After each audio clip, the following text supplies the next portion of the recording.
አምላክ በስመ አብ ወወልድ ወመንፈስ ቅዱስ አሐዱ አምላክ አሜን። ይትባረክ እግዚአብሔር አምላከ አበዊነ አምላከ ቅዱሳን የአባቶቻችን የቅዱሳን አምላክ ልዑል አምላካችን እግዚአብሔር ስለማይነገር ብዙ ስጦታው ስሙ ለዘላለም ከፍ ከፍ ያለና የተመሰገነ ይሁን። እጅግ የተከበሩ አባታችን መጋቤ ምስጢር መምህር አለማዋጋዬ በኢትዮጵያ ኦርቶዶክስ ተዋሕዶ ቤተ ክርስቲያን በጠቅላይ ቤተ ክህነት የመጽሔት ክፍል ዝግጅት ኃላፊ፣ የተከበራችሁ ውሉደ ያሬድ መምህራን ወንጌል፣ ማህሌታውያን አባቶቼ ካህናት፣ ላይካኔ ምስጢር ስዩማን እግዚአብሔር ዲያቆናት፣ የዚህ ታላቅ ቤተ ክርስቲያን የስብከተ ወንጌል ክፍል አገልጋይ መምህራን፣ ክቡር ወንድማችን በዝማሬ ሀብተ ጸጋ የምታገለግለን ዛሬ ከገናናው መልአክ ከቅዱስ ሚካኤል ምልጃና በረከቱን ሽታችሁ በምሽት እግዚአብሔር ኑሯችንን ይባርካል፣ ጤና ይሰጠናል፣ ቃሉን ሰምተን ማረፍ ይሆንልናል ብላችሁ በመቅደሱ የተገኛችሁ ምእመናን በእግዚአብሔር ስም ሰላም እላችኋለሁ። እንደምን አመሻችሁ? እንደምን ቆያችሁ? እንደምን እዚህ ሰዓት ደረሳችሁ? እግዚአብሔር ይመስገን ብለን ስሙን እንድንጠራ የረዳን፣ ተገላገልኩ ብሎ ያልተወን፣ ጨክኖ ያልዘነጋን፣ አባ ብለን የምንጠራበትን የልጅነት ስልጣንን የሰጠን አምላካችን እግዚአብሔር ስለማይነገር ብዙ ስጦታው ስሙ ለዘላለም ከፍ ከፍ ያለና የተመሰገነ ይሁን። እስኪ አሜን በሉ። መልክን ከደም ግባት፣ ርኅራኄን ከአማላጅነት፣ እናትነትን ከድንግልና አስተባብራ የያዘች የአዲስ ኪዳን ኪሩብ ክርስቶስ ኢየሱስን ያየንባት መስታወታችን እመቤታችን ቅድስት ድንግል ማርያም ስሟ ለዘላለም የተመሰገነ ይሁን። አደራ በል ያልሆነችው ቤተ ክርስቲያን በዛሬው ዕለት አስባቸው የምትውላቸው ቅዱሳን ለሁላችንም ምልጃና በረከታቸው ይደርሰን ዘንድ የእግዚአብሔር ቅዱስ ፈቃዱ ይሆንልን። እንደ እግዚአብሔር ቅዱስ ፈቃድ ባለን ጥቂት ደቂቃ የእግዚአብሔር የሆነውን ቃል እየተማማርን እንቆያለን። ዛሬ እንደ እግዚአብሔር ቅዱስ ፈቃድ እንደ ርዕስ መነሻነት አንስተን የምንነጋገርበት የትምህርታችን ርዕስ የሚሆነው የዘኬዎስ ዛፍ በሚል ርዕስ ይሆናል። ይህንን ቃል በቅዱስ ሉቃስ ወንጌል ምዕራፍ 19 ቁጥር 1 ጀምሮ ተመዝግቦ የምናገኘው የእግዚአብሔር ቃል ነው። ይህንን ቃል ሁላችንም ዛሬ ስለ ሦስት ምክንያት እንማማረዋለን። የመጀመሪያው አምላካችን እግዚአብሔር ወደ እርሱ የቀረቡትን እንዴት ወደ እርሱ እንደሚያቀርባቸው እንመለከታለን።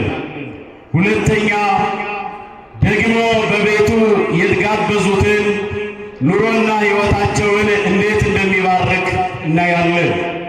ሦስተኛ የዘኬዎስ ዛፍ ምሳሌነቱ ምንድነው የሚለውን ሦስት መሠረታዊ ነጥቦችን ተመልክተን ትምህርታችንን እናጠቃልለዋለን። አምላካችን እግዚአብሔር ምስጢርና ጥበቡን እንዲገልጥልን ቅዱስ ፈቃዱ ይሁንልን። በሌላ በኩል ይህንን የትምህርት መነሻነት ያነሳውበት ዋናው ምክንያት አሁን ያለነው ወርኃ ጽጌ፣ ዘመነ ጽጌ፣ ማህሌቱም ማህሌተ ጽጌ በመባል በሚታወቀው ወቅት ላይ ነው። ይሄ ወቅት እመቤታችን ቅድስት ድንግል ማርያምን በአበባ ልጇን በፍሬ የመሰለች ቤተ ክርስቲያን የምታመሰግንበት ወቅት ነው። በዚህ ወቅት ላይ ሦስት ቅዱሳን በተለየ መልኩ ይነሳሉ።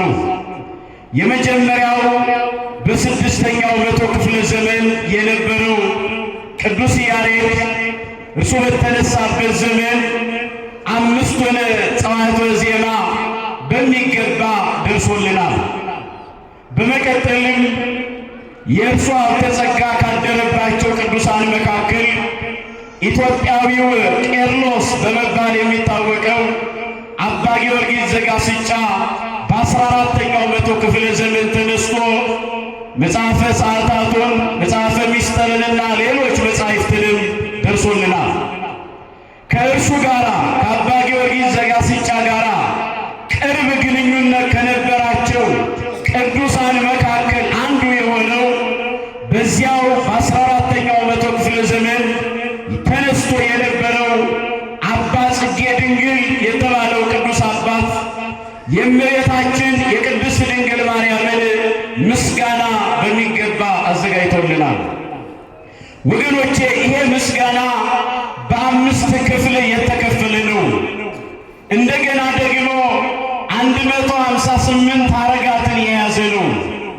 ዛሬ ተነስተን አዲስ ስርዓት የምናበጅ አይደለንም ምዕመናን። ድንገት ተነስተን አሁን የሆነ ወቅት ገብቷል ዛሬ በዓልና ክብር የምንል አይደለንም። ተሰርቶ ተዘጋጅታ ያለቀች ቤተ ክርስቲያን ስንዱ ሆና የተገኘች ቤተ ክርስቲያን ስለሆነች አውደ ምሕረቷ ላይ የምንወጣ መምህራንም በእርሷ ማለትም በቤተ ክርስቲያናችን ልጓምነት የምንናገረው የተለካ እና የተመጠነ ነው። ወገኖቼ በዚህ ወቅት ላይ በማህሌት ውስጥ እመቤታችን ቅድስት ድንግል ማርያም ትመሰገናለች። በተለይም አባ ጊዮርጊስ ዘጋስጫና አባ ጽጌ ድንግል እንዴት አድርገው ያነሳሷት እንደነበረ በ14ኛው መቶ ክፍለ ዘመን ከተደረሰው የምስጋና ድርሰት እንደ ባህር ከበዛው ድርሰት ላይ ምስጋና ላይ በማንኪያ እንደ ማንሳት ቆንጠር እያደረጉ ማህሌታውያኑ ሊቃውንተ ቤተ ክርስቲያን ቅዳሜ አመሻሽ ላይ ለእሁድ አጥቢያ ሌሊቱን ሙሉ ድንግል ማርያምን ሲያመሰግኗት ያድራሉ። እኛም የዛ ምስጋና ተካፋዮች እንድንሆን አምላካችን እግዚአብሔር እንዲረዳን ቅዱስ ፈቃዱ ይሁንልን።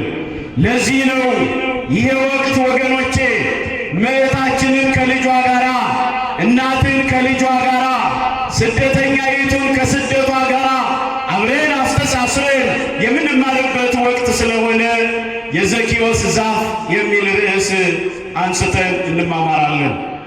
በሌላ በኩል የእግዚአብሔር ቤተሰቦች ዛሬ ገናናው መልአክ ቅዱስ ሚካኤል ታላቅ በንግሥና የተሾመ በዘውድ የተቀዳጀ ደግሞም ኃያልነቱን ጎልያድን በመግደል የገለጠ ቅዱስ ዳዊትን ቅዱስ ሚካኤል የደረሰበት ንጉሡ ቅዱስ ዳዊትም የተቀባበት ዕለት ነውና ስለ እርሱም ጥቂት እናነሳለን። መድኃኔዓለም ምስጢርና ጥበቡን እንዲገልጥልን የእግዚአብሔር ቅዱስ ፈቃድ ይሁንልን። እስኪ ሁላችሁ ይህን ቃል በሉ። የዘኪዎስ ዛፍ በሉ እስኪ በደንብ ልስማችሁ። አይሰማም? መልካም።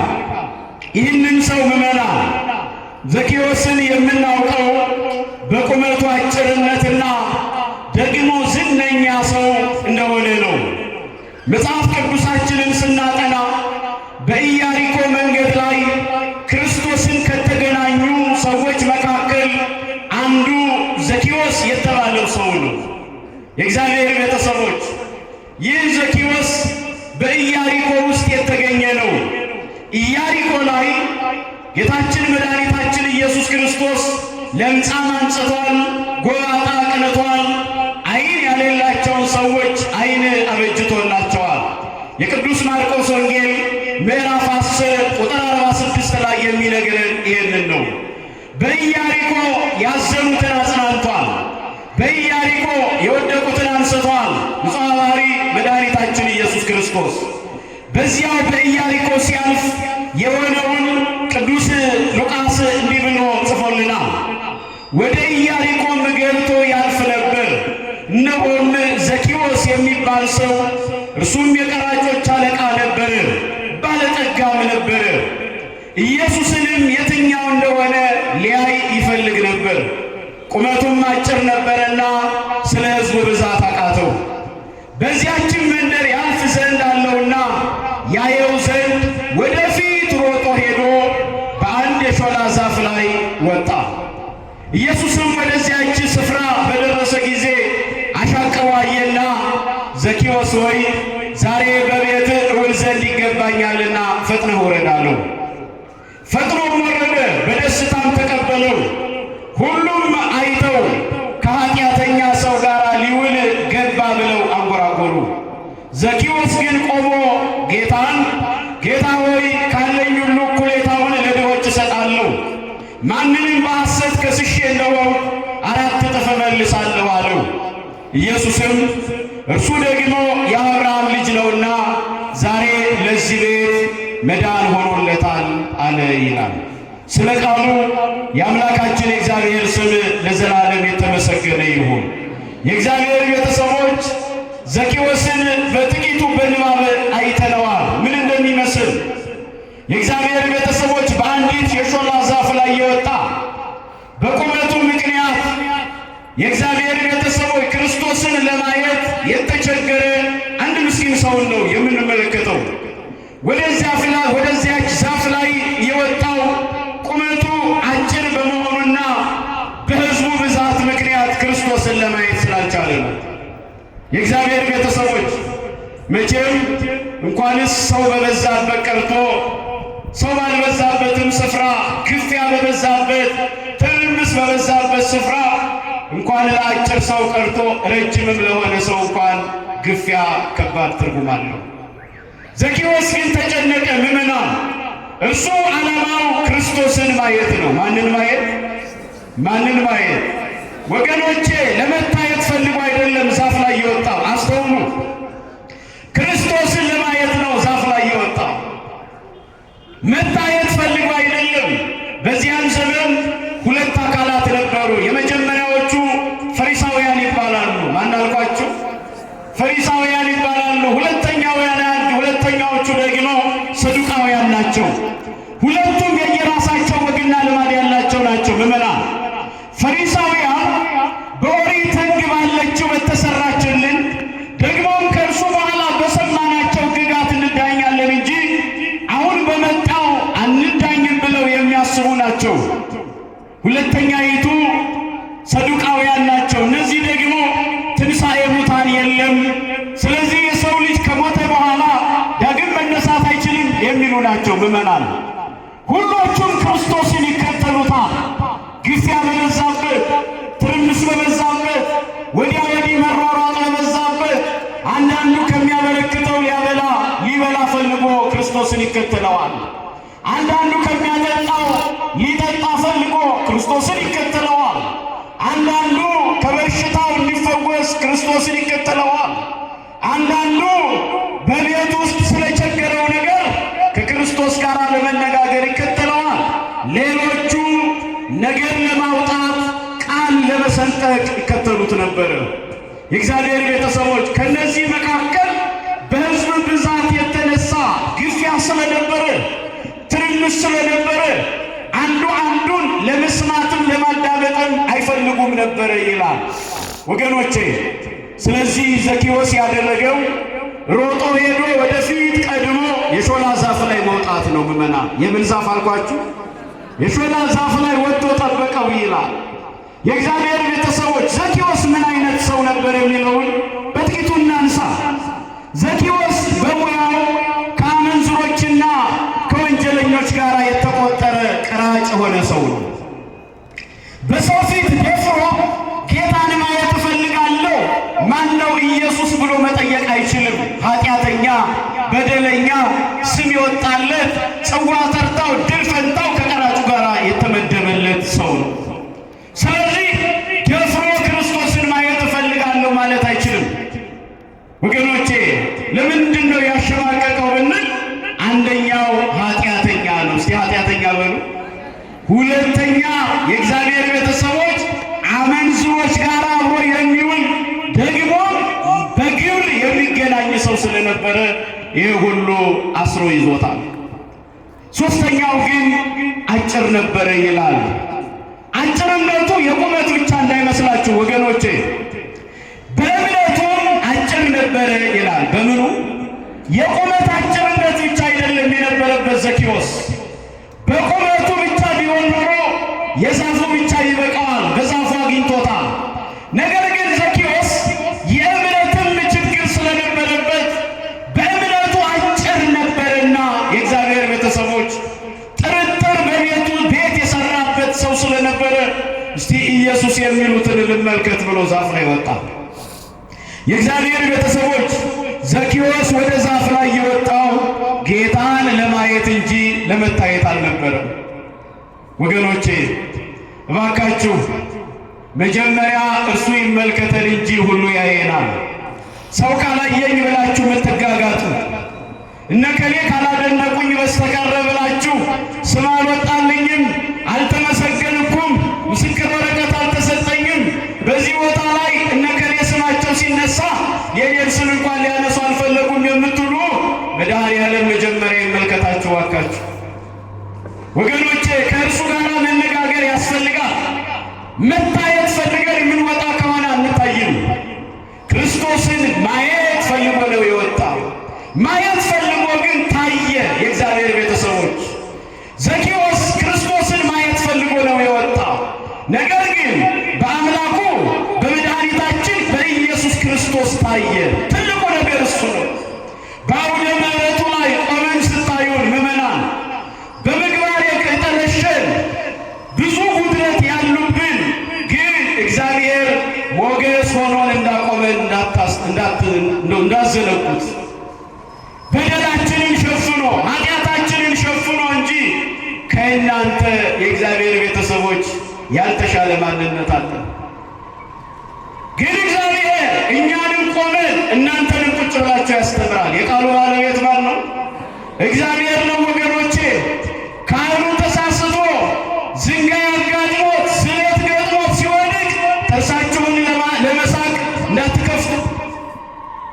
ይኸው እንደዚህ ሆነ። ኦርቶዶክሳውያን እነዚህ ናቸው ከሚሉን ጋር አብራችሁ ጣት ጠቋሚ እንዳትሆኑ መድኃኔዓለም ይርዳችሁ። የእግዚአብሔር ቤተሰቦች እውነት ነው ስለት ይሆን ያጋጥመው ይሆናል፣ ፈተና ያጋጥመው ይሆናል። ካህኑ በእጁ የያዘው መስቀል ግን ሰማያዊ ክብር አለው። አንዳንዶች የሚሉ ደግሞ የሚሉ አሉ። እርሱ በቀደሰበት ቅዳሴ ላይ አልገባም የሚሉ ሰነፎች አሉ። እጅግ ይገርማል ወገኖች። የቱንም ያህል ቢደክም የቱንም ያህል ዝለት ቢያጋጥመው ሰማያዊ ክብር ነው ለካህኑ የተሰጠው። የእግዚአብሔር ዓይኖች ይባላሉ። የማን ዓይኖች ወገኖች? እግዚአብሔር እንዲያየን የምትፈልጉ ከሆነ በካህኑ በኩል ትመለከታላችሁ። ግን ካህኑን እንደዚህ የምናንጠለጥል ከፍ ዝቅ የምናደርግ ሰዎች እስቲ በቤታችን የታመመውን ሰው ወደ ዶክተር ጋር ይዘነው እንሄድ የለን? የሚቀም የሚያጨስ በስካር እየወደቀ የሚገባ ዶክተር ጋር ይዛችሁ ሄዳችሁ አታውቁም? እንዲህ የዛለ ነው፣ እንዲህ ራሱ የጣለ ነው፣ ስለዚህ እርሱ ሊመረምረኝ አይገባም ብላችሁ ታውቃላችሁ? ታዲያ ለስጋዊው ዶክተር ይሄን ያህል የታመናችሁ ከሆነ ሰማያዊ ክብር ላለው ለካህኑ እንዴት ነው ጀርባ የምንሰጠው? የእግዚአብሔር ቤተሰቦች የቁመታችን እንደነበረበት ዘኬዎስ ሁላችንም አለብን። ኋላ ላይ ይመጣበታል። በቁመቱ ብቻ አይደለም የእምነትም አጭርነት ነበረበት። ስለዚህ እዛ ፊቱ ላይ ወጥቶ ክርስቶስን ለማየት ተጠጋ ይላል። እርሱን ለማየት እርሱን ለመመልከት የወጡ ሰዎች ታይተው ተመልሰዋል። መድኃኔዓለምን አይተው እባክህን ቤታችንን ኑሯችንን ባርክልን ያሉ ብዙዎች ተባርከው ተመልሰዋል። ወገኖቼ በእሱ የምንታይ እንዲያደርገን ፈቃዱ ይሁንልን። በማን እንታይ? በእግዚአብሔር። የመጀመሪያው እሱ ነው። በእርሱ ዓይን እንታይ እንጂ ጸሎታችን ሳይሰምር አንመለስም። የእርሱ ዓይኖች ይመልከቱን እንጂ ዓይናችን ላይ ያለውን እንባ ሳይታበስ አንወጣም። መድኃኔዓለም ዓይኖቹን ጣል ያደርግብን እንጂ ሚስጥራችንን ሳይሰማ እንቆቅልሻችንን ሳይፈታልን አይሸኘንም። ወገኖቼ እግዚአብሔር አምላካችን ይመልከተን እንጂ ሐዘንን በደስታ ጥርሳችንን በሳቅ ሳይሞላልን አይቆይም። ከእርሱ እንዲህ አይደል የሚለው በዚህ በትንቢተ ኢሳይያስ ምዕራፍ 44 ቁጥር 21 ላይ እንዲህ ነው የሚለው በእኔ ዘንድ ያልተረሳ ትሆናለህ ይላል። እንደውም ኃጢአትህን እንደ ደመና በደልህንም እንደ ጭጋግ ደምስሼዋለሁ። በእኔ ትታያለህ፣ በእኔ ዘንድ ያልተረሳ ትሆናለህ አሉ። እስቲ በእኔ ዘንድ በሉ ያልተረሳ ትሆናለህ። ለቅዱስ ያዕቆብ የተናገረው ነው መድኃኒዓለም። ሰው ረሳኝ የምትሉ መድኃኒዓለም ይኸው እያለ ነው፣ በእኔ ዘንድ ያልተረሳችሁ ትሆናላችሁ። ዘኪዎስን እንዴት እንደሚያስበው ተመልከቱ። በሁሉ የተናቀ በሁሉ የተጠላ ቀራጭ ተብሎ የተጠራ ያውም ከኃጢአተኛ አትለኝ እንዳለ ቅዱስ ጳውሎስ፣ ዋነኛው ኃጢአተኛ እኔ ነኝ እንዳለ ቅዱስ ጳውሎስ አንቱታን ያተረፈ ነው ዘኪዎስ። ግን በመድኃኒዓለም ዓይኖች ውስጥ ገባ። ወገኖቼ በእሱ እንድንታይ መድኃኒዓለም ይርዳል። ለዚህ እኮ ነው በእኔ ዘንድ ያልተረሳ ትሆናለህ። ምን ያላልክ ትሆናለህ? አዎ በትንቢተ ኢሳይያስ ምዕራፍ 49 ላይ የሚነግረን ይሄን አይደል? እናት ከማኅፀኗ የወጣውን ልጅ ትረሳ ይሆናል አለ መድኃኒዓለም። እኔ ግን እናንተን ምን አልላችሁ አልረሳችሁ። ይሄ ተስፋ ቃል ነው የሚያጽናና። ይሄ ተስፋ ቃል ነው በቤቱ እንድንመላለስ የሚያደርገን። ይሄ ተስፋ ቃል ነው ደጁን እንድንጸና እባክህን መድኃኒዓለም ቤቴን ኑሮዬን ባርክልኝ እንድንል አቅም የሚሆነን ይሄ ተስፋ ቃል ነው። በዚህ በማቴዎስ ወንጌል ምዕራፍ 7 ላይ የነገረን ቃል ስላለ መዝጊያውን አንኳኩ፣ ምን ይልላችኋል? ይከፈትላችኋል። ለምኑ፣ ምን ይልላችኋል? ይሰጣችኋል። የምትጠይቁትን ሁሉ ከኃጢአት በስተቀር ይፈጸምላችኋል። ያንን ተስፋ አድርጋ ቤተ ክርስቲያን ዘወትር ትጸልያለች። እናም ዘኪዎስ በክርስቶስ ለመታየት ምዕመናን ለማየት ነው ዓላማው። የመጀመሪያው ለማየት ወጥቶ ግን በክርስቶስ ታየ። ባሎች ሆይ ይህንን ቃል አስታውሱ። በቤታችሁ እንድትከብሩ አባወራነትህ የክብር አባወራነት እንዲሆን፣ በልጆች እንድትደምቅ፣ በኑሮ ላይ የተፈራህ እንድትሆን፣ በረከት በቤት ውስጥ እንዲገባ መጀመሪያ ወደ እግዚአብሔር ማንጋጠጥ ያስፈልጋል። በትንቢተ ሚክያስ ምዕራፍ 7 ቁጥር 7 ላይ እኔ ግን ወደ እግዚአብሔር እመለከታለሁ እንዳለ፣ ወደ ማን እመለከታለሁ? ወደ እግዚአብሔር እመለከታለሁ፣ እርሱም ይሰማኛል፣ ጩኸቴንም ያደምጠኛል እንዳለ። ስለዚህ ወገኖቼ ወደ እርሱ እንድናንጋጠጥ መድኃኒዓለም እርሱ ይርዳል። እናም ቀራጮች በሚሰበሰቡበት ስፍራ ላይ የተገኘ ነው ዘኪዎስ። በበደል አንቱታን ያተረፉ ጋር አብሮ የሚገኝ ነው ዘኪዎስ። ግን ኢየሱስ ክርስቶስን ለማየት ተመኘ። ወገኖቼ ለማየት ፈለገ። የማይፈሩ ደፋሮች የበዙበት ከተማ ላይ ነው። ኢያሪኮ ብዙ ኃጢአት የተሰራባት ከተማ ናት። ክርስቶስ በሚያልፍበት ጊዜ ምዕመናን ያችን መንደር ቀድሷት ያልፍ ነበረ ይላል። ዛሬም በመንደራችን ይለፍልን መድኃኒዓለም። አዎ ዛሬም በከተማችን እሱ ይለፍልን። ኃጢአት ጽድቅ እየመሰለን እንሰራለን። እዚህ ስንመጣ የለበስነውን ነጠላ ጣል አድርገን አጫጭር ቀሚስ ለብሰን ላይት ክለብ ላይ የምንገኝ ብዙ በበደል ውስጥ አንቱታን ያተረፍን እንገኝ ይሆናል። ላሸማቀቃችሁ ፈልጌ አይደለም። መድኃኒዓለም የሩቅ አምላክ አይደለም፣ የቅርብ አምላክ ነው።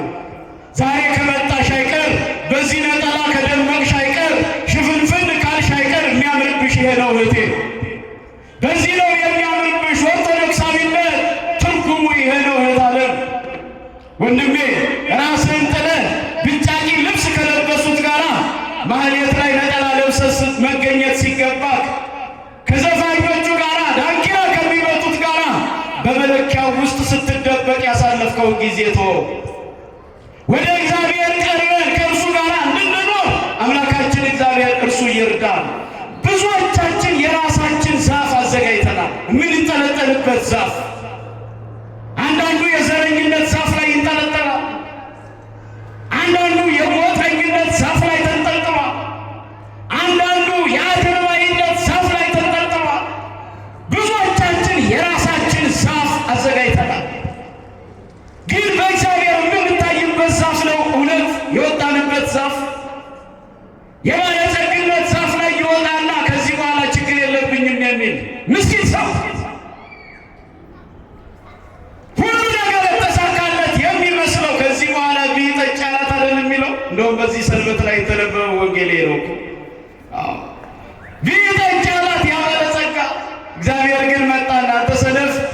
በዚህ ሌሊት ነፍስን እንዲወስዳት አታውቅምን ብሎ ተናገረው ይላል። ስለዚህ የራሳችን ዛፍ አዘጋጅተናል። ሁላችንም የዝሙቱ ዛፍ ላይ የተንጠለጠላለን፣ የዘፋኝነቱ ምኞት ላይ የተንጠለጠላለን፣ የአገርበኝነቱ ዛፍ ላይ ተንጠልጥለን ሁላችንም የቆምንበት ዛፍ ክርስቶስን የማያሳየን ከሆነ ውረዱ። ከእርሱ ጋር የማያገናኘን ከሆነ ውረዱ። ከድንግል ማርያም ጋር የማያገናኘን ከሆነ እሱኛው ዛፍ ለእናንተ አይሆንም። አጠገባችሁ ያሉ አንዳንድ ሰዎች ላይ የተንጠለጠላችሁ ውረዱ፣ አይጠቅማችሁም። ምን አይነት ብዬ ነው የቀረብኩት ብላችሁ ከድንግል ማርያም እስኪያስኮበልላችሁ ድረስ ወዳጅነታችሁን እንደ ዘመድ የቆጠራችሁ እሱ ዛፍ አያዋጣችሁም፣ ውረዱ። የእግዚአብሔር ቤተሰቦች ዘኬዎስ መርጦ ነው የሾላ ዛፍ ላይ የወጣው። ያቺ የሾላ ዛፍ ክርስቶስ የሚያልፍባት ነበር ይችላል። ማንም ያልፍባት? ክርስቶስ የሚያልፍባት ወገኖቼ። እናም ዛፊቷ ላይ ወጥቶ ይጠብቅ ነበር። እናም ክርስቶስ መጣና ቀና ብሎ አየው። ቀና ብሎ ሲያየው ጉጉቱን ተመለከተ። በቁመቱ አጭርነት እጅግ ተደነቀ። ዛፍ ላይ የወጣው በቁመቱ ነው አለ። አንድም በኋላ ላይ በቤቱ ሲገባ የሚያየውን ጓዝ የሚነግረውንና የሚያስቀርለትን ብዙ ነገር መድኃኒዓለም አስቀድሞ ስለሚያውቅ በእምነትም አጭር እንደሆነ አወቀ። ሶስተኛ ትጋቱን አደነቀ። ይገርማል በእውነት ብዙ አጫጭር ሰዎች እኮ አሉ። አየነው አላየነው፣ ተከተልነው አልተከተልነው ምን ያመጣል ብለው የተዉት፣ ግን ሮጦ ወጣና ሾላ ዛፍ ላይ ተንጠልጥሎ ጠበቀው። ናም ወዲያውኑ ክርስቶስ ቃል አወጣ። ዘኬዎስ ና ውረድ፣ ዛሬ በቤትህ እገባለሁኝ አለው። በቤትህ እገባለሁ? አቤት! አያችሁ ምዕመናን፣ እርሱን ማየት ስንጀምር የሚመጣውን በረከት አያችሁ። ፈተናውን አልፋችሁ መከራውን አልፋችሁ በቅዳሴው ላይ መገኘት፣ በማህሌቱ ላይ መገኘት፣ በሰዓታቱ ላይ መገኘት ስትጀምሩ የሚመጣውን በረከት ተመልከቱት። በኪዳን ጸሎቱ ላይ መገኘት ስትጀምሩ ንኢ ማርያም ወረድኤቲ ወለተ ሐና ወኢያቄም ቤዛዊተ ኩሉ ዓለም መንበረ መለኮት ግሩም እየተባለች እመብርሃን ድንግል ማርያም በመቅደሱ ስትመሰገን የዛ ምስጋና ተካፋይ ስትሆኑ ያለውን በረከት ተመልከቱት። ዛፏ ላይ ወጥቶ ጠበቀው። በክርስቶስ ታየ። ና ውረድ፣ ዛሬ በቤትህ እገባለሁኝ አለው። ወዲያው ዘኬዎስ እንዲህ አለ፣ በእኔ ቤት ውስጥ ማን ይገባል አለ። ወገኖች ምክንያቱም ያውቃላ፣ ኃጢአተኛ ነው፣ በደለኛ ነው። የእግዚአብሔር ቤተሰቦች ነገር ግን ክርስቶስ በቤቱ ገባ፣ አስተናገደው፣ የሚበላውን የሚጠጣውን አቀረበ ዘኬዎስ። አንዳንዶች ግን ዳር ላይ ሆነው እንዴት ከኃጢአተኛ ጋር ይውላል ብለው በክርስቶስ ላይ አንጎራጎሩ ይላል። ይኸውልህ ሲያልፍልክ አየክ፣ ነጠላ ስትለብስ እንዲህ ትባላለክ። ደግሞ እሱም ብሎ አስቀዳሽ፣ ደግሞ እሱም ብሎ ጻሚ፣ ደግሞ እሱም ብሎ ጸላይ፣ ደግሞ እሱም ብሎ ዘማሪ ትባላለህ። ያለ ፈተና ጸጋ እግዚአብሔር አይገኝም። አባቶቻችን እነ ቅዱስ ጳውሎስ ከአቡነ ምሕረት ሲወርዱ በጀርባቸው ላይ ጅራፍ ነው የደረሰባቸው። እኔና እናንተ ምሪንዳ እየቀረበልን በቅጡም አናስተምር። አባቶቻችን ቅዱሳን ወንጌል ሰምተው ሲወጡ ከምኩራቡ በር ላይ ሲወጡ ሌሎች ተጠራጣሪዎች ይመጡና በደረታቸው ላይ ጦር በአንገታቸው ላይ ሰይፍ ነው ያስተናገዱት። እኛም እድለኞች ነን። ማስታወሻ እንኳን ያዙ ስትባሉ አትይዙ። ኩራታችን አይጣለው፣ ሁሉን አውቀዋለሁ ካልን ሰንብተናል። ነገ እነዚህ ቆሞ የሚያገለግል የሚያስተምር አገልጋይ ጠፍቶ ካህኑ አስከሬን ላይ ሄደን መምህር የከሌ እባክዎን ይፍቱኝ የምንልበት ዘመን ግን ይመጣል። ዛሬ ባለንበት ሰዓት ወንጌልን በቅጡ መስማት አለብን። የቤተ ክርስቲያን አስተምህሮት ጥንቅቅ አድርገን ማወቅ አለብን።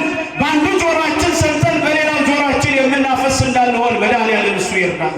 ሁላችንም እንደዚህ ነን ምዕመናን። የቅዱስ ማቴዎስ ወንጌል ምዕራፍ 24 የሚነግረን ይሄንን ነው። ምዕራፍ 25 የእግዚአብሔር ቤተሰቦች በአንዱ ጆሯችን ሰምተን በሌላው ጆሮ የሚያፈስ ዝንጋይ ያጋጠመው ትውልድ፣ አትስረቅ እየተባለ አሁንም ድረስ መቅደሱ በር ላይ ሄዶ ጫማ የሚያነሳ ደፋር መምህሩ ስለ ሐሜት እያስተማረ ጥሩ አይደለም ከረሜላ የምትበላ ደፋር ሰዎች ሆነናል። ወገኖቼ በቅጡ መነጋገር አለብን። መድኃኔዓለም ማስተዋሉን የሚያድለን ፈቃዱ ይሁንልን። ዘኬዎስ ቤት ውስጥ ግን ገባ። ግን ያንጎራጉራሉ። ያው ስትቀየር አይወድም ነው የምልህ ወንድሜ። ሲያልፍልህ የማይፈልጋለ፣ ስትቀየር የማይፈልጋለ። ጻሚ ስትሆን ጸላይ ስትሆን ለምን ነክቶ ነው ያንኑ እንደው ችርስ እያልን ብንቀምስ አይሻልም ነበር? አሁን እዛ ሄደ በውልድ የምትመታው ይልሃል። ያልታደለ ትውልድ የእግዚአብሔር ቤተሰቦችና ዘኬዎስ ላይ የቱንም ያህል ቢያንጎራጉሩ ዘኬዎስ ወደ ልቡ ተመለሰና ጌታዬ ሆይ፣ የሚገርም ቃል እኮ እንዴት ደስ ይላል። ወደ ልቡ ተመለሰ። አባት ሆይ እውን ትናንትና የበደልኳቸውን ዛሬ በአንተ ፊት 4 እጥፍ እክሳቸዋለሁ። ይሄ ነው መቀየር ማለት፣ ይሄ ነው ወገኖቼ። ሰምተን ለሥጋው ደግሞ ያልበቃን ሰዎች እኮ እንኖራለን። ዘኬዎስ እቤቱ ክርስቶስ በገባበት ቅጽበት ጌታ ሆይ 4 እጥፍ እመልሳለሁ፣ በድያለሁ፣ አጥፍቻለሁ፣ ክብር ያሌለኝን ክብር አሳይተኸኛል፣ ስም ያሌለኝን መልካም ስም እንዳገኝ አድርገህልኛል፣ በቤቱ አምላኩ የተስተናገደለት ተብዬ ስም ወጣልኝ። እንዲህ ካረከኝ አይቀር አንዴ የበደልኳቸውን 4 እጥፍ እክሳለሁ። አይደስ አይደለም? እኛ መቼ ይሆን ከዚህ ወጣ ስንል የተጣላነውን ስናገኘው በደልከኝም በደልኩህም ይቅር በለኝ ብለን ውድቅ የምንለው መቼ ይሆን? ይሄ ድንድን ያለው ልባችን የሚታረቅልን መቼ ይሆን? በግብዝነት የተያዘው ማንነታችን፣ በጥርጥር የተሞላው እኛነታችን የምንሸነፈው መቼ ይሆን? ሁልጊዜ ወንድ ነኝ እንዳለን ከኔ ውጭ ላሳር እንዳለን ይኸው ዘመኑ አለቀ። የእግዚአብሔር ቤተሰቦች ታታስታውሱ ፈያታዊ ዜማ በክርስቶስ ቀኝ ተሰቅሎ በግራ በኩል የተሰቀለው ወንበዴ እስቲ ራስህን አድንና እኛንም አድነን አምላክ እያሉ አደር እንዴ እያለ ይንቀው ነበረ። በቀኝ በኩል የተሰቀለው ግን አንተ ሰው እኛ ሰው ኃጢአታችን ነው፣ ይህ ሰው ያለ በደሉን የተሰቀለው ጌታ ሆይ በመንግሥት በመጣ ጊዜ ምን በለኝ ተጠቀመባት። ሰከንዷን ማሻረፍ አልፈለግም። ወዲያው ደቂቃውን ተጠቀመ።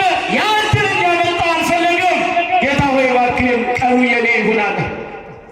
ወንድሜ ያንተ እንዲሆን እባክህ በርታ። ያ ቀን ያንቺ እንዲሆን እህት አለበርች።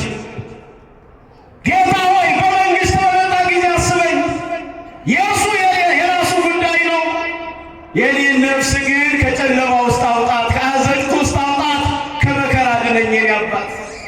ያንተን ንጽሕና ያንተን ቅድስና ለብዙዎች ቤዛ ልትሆን የመጣ በዚያን መተነሳ ወንት ያወጣሃለነ የተባለልህ የእኛን ሞት ወደ ራስህ ልትወስድ ያንተን ሕይወት ለእኛ ልትሰጥ እንደመጣ አውቃለሁኝና እባክህን አድነኝ እያለ ጮኸ። የዚህን ጊዜ ክርስቶስ ምን አለው? ዛሬ በገነት ከእኔ ጋር ምን ትላለህ? ደስ አይልም? እባካችሁ መድኃኔዓለም ይህን ዕድል እንዲያድለን ፈቃዱ ይሁንን። እናም ዘኬዎስ 4 እጥፍ አለ። የሚገርም ቃል እባርካለሁኝ፣ ቤቴ ይባረክልኝ፣ ኑሮዬ ይቀደስልኝ፣ ከዚህ በኋላ እንዲያስ ምን አለኝ? እኔም ደስተኛ ነኝ፣ በቤቱ አምላኩን ያስተናገደ ተባርኩኝ እያለ እንደ ዕድል እየቆጠረ እየፈነጠዘ ወጥቶ የበደላቸውን በቀራጭነት ያካበተውን በጉቦ የደለበ ቤቱን ብርብር እያደረገ ያድል ጀመረ ይላል። የዚህን ጊዜ ክርስቶስ ምን አለው? ይሄ ሰው የአብርሃም ልጅ ነው። ዛሬ በዚህ ቤት መዳን ሆኖለታል። እስቲ ለዚህ ቤት በሉ ምን ሆኖለታል? ወገኖቼ መድኃኔዓለም ለእኛ ያርግልን። ስለዚህ ዘኬዎስ የእግዚአብሔር ቤተሰቦች ዛፊቱ ላይ ወጣ፣ እግዚአብሔርን በመፍራት ወጣ። የእግዚአብሔር ቤተሰቦች ቅዱስ ዳዊት እንዲህ ይላል በዚህ በመዝሙር 2 ቁጥር 11 ላይ ተቀናዩ ለእግዚአብሔር በፍርሃት ይላል። ለእግዚአብሔር በፍርሃት ተገዙለት ይላል። ለማን? ለእግዚአብሔር በፍርሃት ተገዙ አለ። እንደገና በዚያው ክፍል ላይ ደግሞ መዝሙረኛው ቅዱስ ዳዊት እንዲህ ይላል ልጆቼ ሆይ ኑ ስሙኝ፣ እግዚአብሔርን መፍራት አስተምራችኋለሁ አለ። ማንን መፍራት? ማንን መፍራት? እንዴት ደስ የሚል ቃል ነው ምዕመናን። እግዚአብሔርን መፍራት ምን እላችኋለሁ? አስተምራችኋለሁኝና ኑ ስሙኝ፣ ልጆቼ ሆይ ኑ ስሙኝ።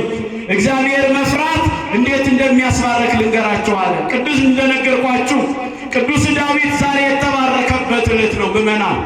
እግዚአብሔር የሳኦልን ንግሥና ናቀና በሳሙኤል የዘይት ቀንድ አስይዞ ወደ ዳዊት ቤት ወደ አባቱ ወደ እሴይ ነብዩን ላከው። የእግዚአብሔር ቤተሰቦች በበሩ ላይ ደረሰ። በሮቹን እያንኳኳ ሳሙኤል ይጣራ ነበር ነብዩ እና ምንድነው አለ። 7 ወንድ ልጆች ያሉት እሴይ ወጣና እግዚአብሔር የፈለገውን ነገር ከሳሙኤል ሰማ። እግዚአብሔር ሊባርክ ካንተ ቤት ውስጥ ንጉሥ ይፈልጋል። ስለዚህ እቀባ አከብር ዘንድ ልጆችን አቅርብልኝ አለው። በጡንቻ የደለሙ ቢሮጡ ይቀድማሉ ያላቸውን ከመጀመሪያው ልጅ ጀምሮ እስከ 6ኛው ልጅ አቀረበለት ይላል። ሁሎቹም ላይ ዘይቱን እያፈሰሰ እግዚአብሔር በረከቱን እንዲያበዛ ሳሙኤል ይጠይቅ ነበረ። ነገር ግን 6ቱም ላይ የእግዚአብሔር ቤተሰቦች የክብር ዘይት ሊፈስ አልቻለም፣ ሊይዝ አልቻለም። እናም እንዲህ አለ፣ ይህ ነቢይ ሌላ ልጅ የለህምን አለው ወገኖች። እናም እሴይ ግን እንዲህ አለ፣ ምናልባት ለዚያ ይበቃም እንጂ በዛ በሳሩ ቦታ ላይ በረኝነት ላይ ያለ ገና ልጅ ሕፃን የሆነ ልጅ አለኝ አለ። ሰዎች በምናልባት ያስቡክ ይሆናል፣ መድኃኒዓለም ካመነበት ግን ይበቃል። ሰዎች ለዚህ ነገር አይበቃም ይሉክ ይሆናል፣ በመድኃኒዓለም ከታየህ ግን በቂ ነው። ሰዎች ለዚህ ነገር አትበቂም ይልሽ ይሆናል፣ መድኃኒዓለም ሲያይሽ ግን የአበባ ምንጣፍ ላይ ያቆምሻል። ያላሰብከው ስፍራ ላይ ትደርሳለህ። ወንድም ዓለም መጀመሪያ ከሰው ይልቅ ማን ይመልከተን? እግዚአብሔር ይመልከተን። ዳዊት በአባቱ የተነሳ ነው ምዕመናን ተዘንግቷል። እናም እግዚአብሔር በሳሙኤል በኩል ቤቱን መባረክ ዳዊትን ደግሞ ስለሚያውቀው ሌላ ልጅ የለህምን? እሱ እስካልመጣ ድረስ ምግብ አልመገብም እጠብቀዋለሁኝ አለ ነብዩ። ቁጭ ብሎ ጠበቀው። ዳዊት የተላኩት መልእክተኞችን ሰምተው ወደ ጆሮው አድርሰውለት አባት ቤት እንግዳ መጥቷል ና ብለው ጠሩት። እየሮጠ ሲመጣ ገና ከሩቅ እያለ በነብዩ እጅ ላይ የነበረው ዘይት ፈላ ይላል። ወገኖች በሰው ከመመረጥ ይልቅ በማን መመረጥ ይሻላል? ተናገሩ። ማን ይምረጥ? እግዚአብሔር ይምረጥ። ምዕመናን ትክክለኛ ነው። ሰው ዛሬ የሰጠህን ክብር ይወስድብሃል። መድኃኒዓለም ከሰጠህ ሰጠህ ነው። አንተ ወራስን ዘላለምነት ካላጠፋው በስተቀር ወገኖች የዚህ ጊዜ ዳዊት ተሾመ፣ ዘይቱ ፈሰሰበት። እናም እንዲህ አለ፣ እግዚአብሔር እረኛዬ ነው የሚያሳጣኝ የለም። በለመለመ መስክ ያሳድረኛል፣ በዕረፍቷ ዘንድ ይመራኛል። ነፍሴን ጠበቃት፣ ጽዋዬም የተረፈ ነው። በጠላቶቼ ፊት ለፊት ራሴን በዘይት ቀባኛል። እንዴት ደስ የሚል ቃል ነው! ክብር ምስጋና ለመድኃኒዓለም ይሁን። አመስግኑት መድኃኒዓለም ወገኖቼ። መቀባት ይሆንልን የእግዚአብሔር ቤተሰቦች። በጠላቶቼ ፊት ለፊት ራሴን በዘይት ቀባዋል። ለዚህ ነው ልጆቼ ሆይ ኑ ስሙኝ፣ እግዚአብሔርን መፍራት አስተምራችኋለሁ አለ። መዝሙር 33 ቁጥር 11 ላይ ልጁ ሰሎሞን ደግሞ ተነሳና እንዲህ አለ። ምዕመናን በዚህ በመጽሐፈ ምሳሌ ምዕራፍ 1 ቁጥር 7 ላይ የጥበብ መጀመሪያው እግዚአብሔርን መፍራት ነው አለ። የምን መጀመሪያው? ትልቅ መድረስ የምትፈልጉ ከሆነ እግዚአብሔርን ከመፍራት ጀምሩት እያለ ነው።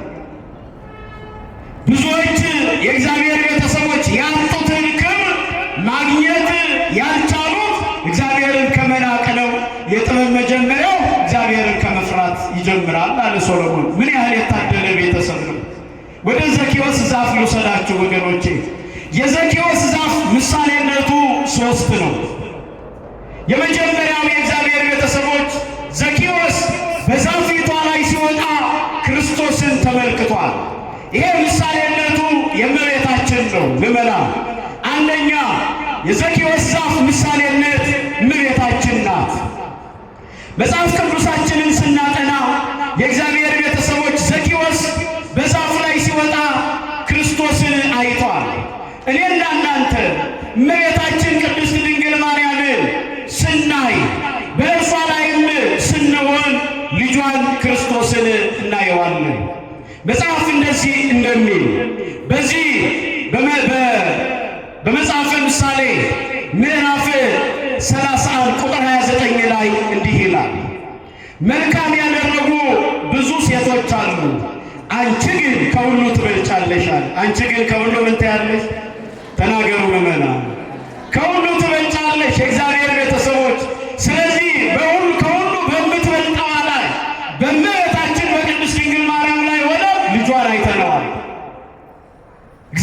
ያየው አንድስ እንኳን የለም በቅፎ ያለው ልጁ ተረከልን ብሎ የተናገረው ከዚህ የተነሳ።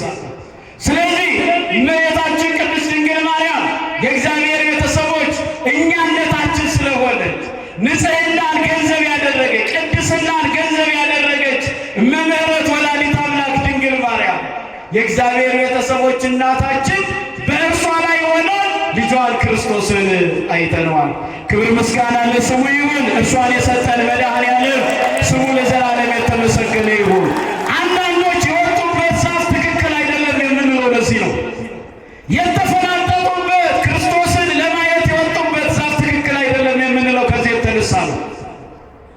የዛፉን ትክክል አለመሆን ላሳያችሁ ምዕመናን።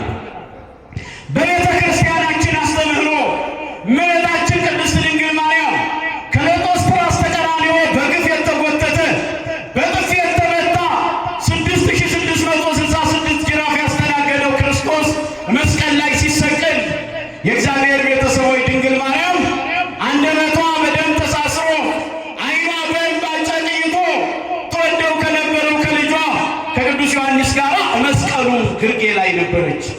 ለዚህ ነው ክርስቶስን አይተን መስቀሉ ላይ የተሰቀለው ክርስቶስን ተመልክተን ድንግል ማርያምን የማያይ ዓይን የለን። የወጡበት የእግዚአብሔር ቤተሰቦች ዛፉ ትክክል ስላልሆነ የእግዚአብሔር ቤተሰቦች እያንሻፈፈ ብቻ ነው የሚያሳያቸው። እኔና እናንተ እርሷን ማየት ስንጀምር የእግዚአብሔር ቤተሰቦች ልጇን መድኃኔዓለም ኢየሱስ ክርስቶስን እናያለን። ቅዱሳንን ማየት ስንጀምር ቅዱስ ሚካኤልን ማየት ስንጀምር ክርስቶስን ትተን አይደለም። መጽሐፍ ቅዱስ እንዲህ ነው የሚለው፣ ወደ ክርስቶስ ለመድረስ ከእርሱ ጋር ለመቅረብ በቅዱሳን የሚገኘውን በረከት ሲናገር ሐዋርያው ቅዱስ ጳውሎስ እንዲህ ይላል። በዕብራውያን መልእክቱ ምዕራፍ 12 ቁጥር 12 ቁጥር 1 ላይ እንዲህ ይላል፣ እንግዲህ እነዚህን የሚያህሉ ምስክሮች እንደ ደመና በዙሪያችን ካሉ እኛ ደግሞ ሸክምን ሁሉ ቶሎም የሚከበድን ኃጢአት አስወግደን የእምነታችንን ራስና ፈጻሚን ኢየሱስ ክርስቶስን ተመልክተን በፊታችን ያለውን ሩጫ በትዕግስት እንሩጥ አለ ቅዱስ ጳውሎስ። አዎ ተመልከቱ ያስቀደመውን። እንግዲህ እነዚህን የሚያህሉ ምስክሮች እንደ ደመና በዙሪያችን ካሉ ቅዱሳኑን ነው፣ ጻድቃን ሰማዕታትን ነው፣ ክርስቶስን ብለው የወጡ ቅዱሳንን መላእክቱን ጭምር እንደ ቅዱስ ሚካኤል እንደ ቅዱስ ገብርኤል እና አቡነ ተክለ ሃይማኖት እና አቡነ ገብረ መንፈስ ቅዱስን በወፍጮ የተፈጨ በመጋዝ የተሰነጠቀውን ቅዱስ ጊዮርጊስን በሮማውያን ነገሥታት መከራ የደረሰበትን ፕሉፋዲየር መርቆሬዎስን እነሱ እንደ ደመና ከከበቡንና ካሉን እኛ ደግሞ በፊታችን ያለውን ሩጫ ክርስቶስ ኢየሱስን ተመልክተን በፊታችን ያለውን ሩጫ በትዕግስት እንሩጣለን። እንዲህ አለ፣ እንሩጥ ካለ በኋላ እንዲህ አለ፣ እርሱ ነውርን ንቆ በፊቱም ስላለው ደስታ በመስቀል ታግሶ በእግዚአብሔር ዙፋን ቀኝ ተቀምጧልና አለ ምዕመናን። ስለዚህ እኛ የቱ ጋር ነው የተሳሳት ነው? የዛፍን የቆምንባት ዛፍ እመቤታችን ቅድስት ድንግል ማርያም መድኃኒታችን ኢየሱስ ክርስቶስን አሳይታናለች። ክብር ምስጋና ለመድኃኔዓለም ይሁን። በእውነት አመስግኗት የእግዚአብሔር ቤተሰቦች። አሳይታናለች። ቅዱስ ገብርኤል መጥቶ ተፈሥሒ ፍሥሕት ወምልዕተ ጸጋ እግዚአብሔር ምስሌኪ አላት። እግዚአብሔር ከአንቺ ጋር ነው አላት። እግዚአብሔር ከእርሷ ጋር የሆነላት ላይ መልካሚቱ ዛፍ ላይ ድንግል ማርያም ላይ ወጥተናል ወገኖቼ። ስለዚህ ክርስቶስን እናየዋለን። የዘኪዎስ ዛፍ ምሳሌነት የመጀመሪያዋ እመቤታችን ቅድስት ድንግል ማርያም ናት። ወገኖቼ ባካችሁ እዚች ዛፍ ላይ ውጡ። ምልጃዋን ሳትጠራጠሩ ውጡባት። ቅድስናዋን ንጽሕናዋን ሳትጠራጠሩ ውጡባት። እርሷን ከያዛችሁ ከፍታችን ናት እመቤታችን ቅድስት ድንግል ማርያም። በረከቷ ከሁላችን ጋር እንዲሆን ፈቃዱ ይሆንልን። ሶስተኛውን ልተውና ሁለተኛይቱን ላንሳና ትምህርቴን ላጠቃልለው ጨርሻለሁ። ሁለተኛይቱ ምዕመናን የዘኪዎስ ዛፍ ምሳሌነት ቤተ ክርስቲያን ናት። ማን አልኳችሁ? አቤት ቤተ ክርስቲያን ናት። የእግዚአብሔር ቤተሰቦች እመቤታችን ቅድስት ድንግል ማርያም የእግዚአብሔር ቤተሰቦች የዘኪዎስ ዛፍ ምሳሌ ናት። እንደገና ቅድስት ቤተ ክርስቲያንን ደግሞ ዘኪዎስ ይህችን ዛፍ ባያት ቁጥር በኢያሪኮ ባለፈ ቁጥር ምንም ይሰማ ይመስላችኋል?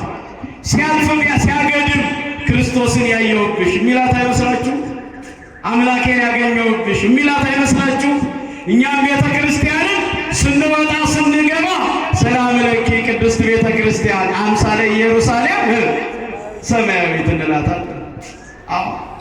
አዎ ልጅነትን ያገኘሁብሽ እናቴ ቤተ ክርስቲያን፣ በረከትን ያገኘሁብሽ እናቴ ቤተ ክርስቲያን፣ መከራውንም አልፍብሽ እናቴ ቤተ ክርስቲያን፣ ካሳዳጁ የምሰወርብሽ እናቴ ቤተ ክርስቲያን፣ ችግርን ምቀርፍብሽ እናቴ ቤተ ክርስቲያን ሰላም ላንቺ ይሁን እንላታለን። ዘኬዎስ ይህች ዛፍ ትቆረጥ ቢል ምን የሚል ይመስላችኋል? ችን ተናግሬ ላብቃ። ድንገት ምሳሌ የያዙ ሰዎች መጥተው የእግዚአብሔር ቤተሰቦች ዛፏ ላይ መቁረጥ ቢጀምሩ ዘኬዎስ እንዲህ የሚል አይመስላችሁ? ኧረ ተው አምላኬን ያየሁባትን አትቆርጡብኝ።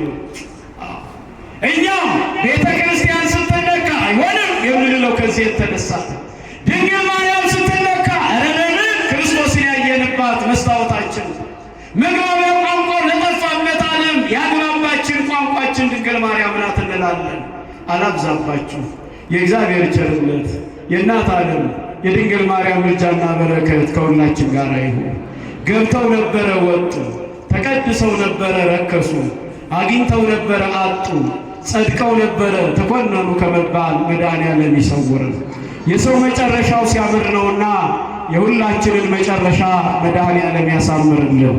በቀሪ ዘመናችን እመ ምሕረት ድንግል ማርያም ሞገስ ትሆን። ይቆያል።